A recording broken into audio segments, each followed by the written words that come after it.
Sabe qual é o nosso maior tabu? A morte. E hoje vamos mergulhar num livro que mexe exatamente com isso. A morte é um dia que vale a pena viver, da Ana Cláudia Quintana Arantes. A ideia aqui é meio que um paradoxo, né? Aceitar que a vida tem um fim pode ser o segredo para a gente viver muito, muito melhor.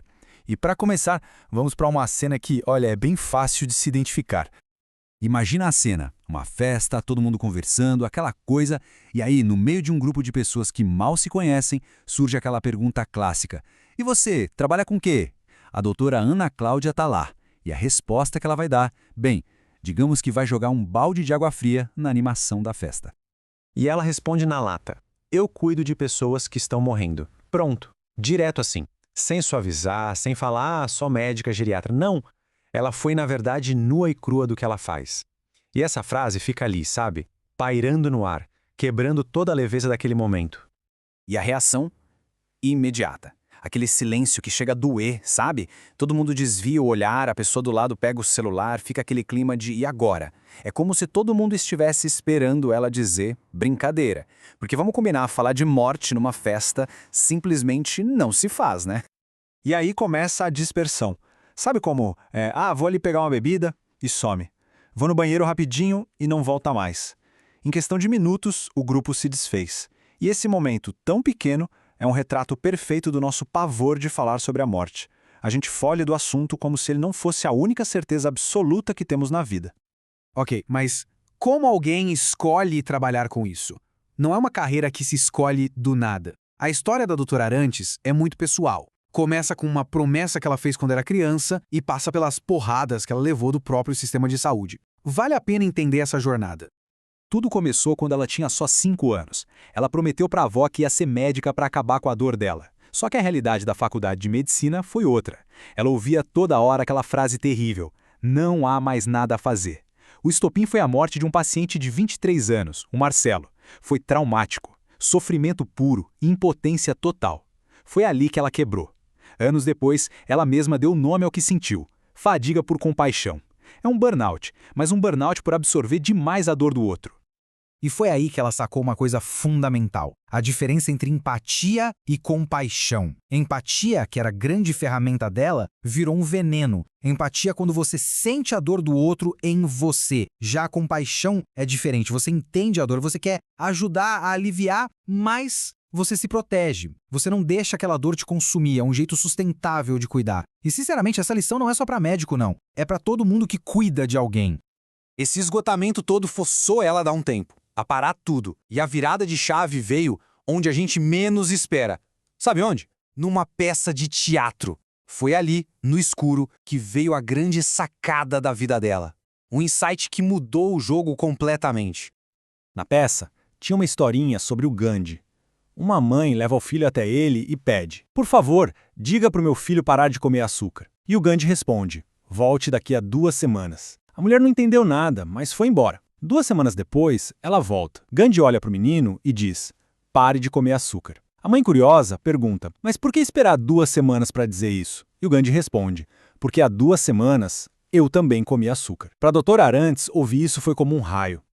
E essa é a grande epifania, tão simples, mas tão poderosa. Ela se deu conta de que era uma hipocrisia ela tentar cuidar dos outros se ela mesma estava se destruindo.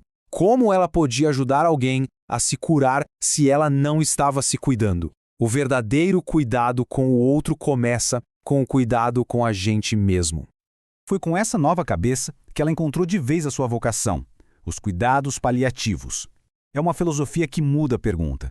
Não é mais como curar a doença, e sim como cuidar da pessoa, quando a cura já não é uma opção. A definição oficial da Organização Mundial da Saúde é essa aí.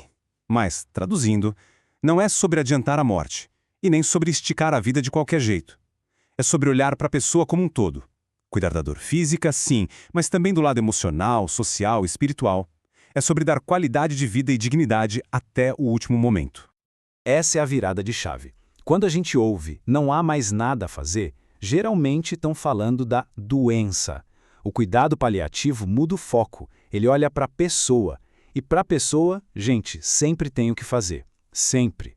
Seja aliviar uma dor, ouvir uma história, realizar um último desejo, sempre há o que fazer.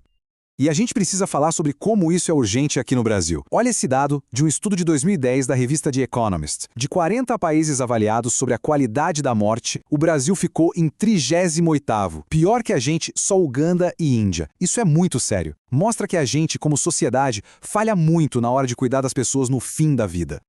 Para tentar mudar essa cultura de negação, a doutora Arantes traz uma visão muito bonita inspirada na medicina oriental. Ela propõe que a gente veja o morrer não como uma falha do corpo, mas como um processo natural, uma espécie de dissolução dos 4 elementos que formam a gente. Funciona assim. Primeiro, o elemento terra se dissolve. É o corpo físico perdendo a força. Depois, a água. A pessoa se volta para dentro. É um momento de rever a própria vida. Aí vem o fogo, e esse é incrível. É um pico de clareza, de energia. E por fim, o ar, que é o último suspiro. É um processo, entende? Não é um interruptor que desliga de uma vez. Essa fase do fogo, ela é fascinante. É o que as pessoas chamam de a melhora da morte. Parece que o corpo junta a última reserva de energia e dá para a pessoa um momento de lucidez impressionante. É uma janela de tempo preciosa.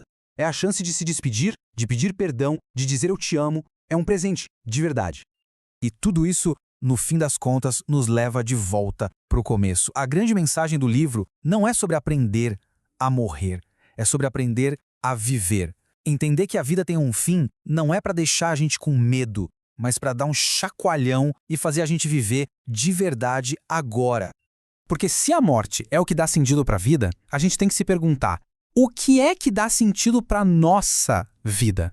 A consciência de que tudo acaba força a gente a parar de pensar no que a gente tem e começar a pensar em quem a gente é. O que realmente importa, o que faz tudo valer a pena. São essas as perguntas que a morte coloca na nossa frente. E para fechar, fica essa reflexão muito forte.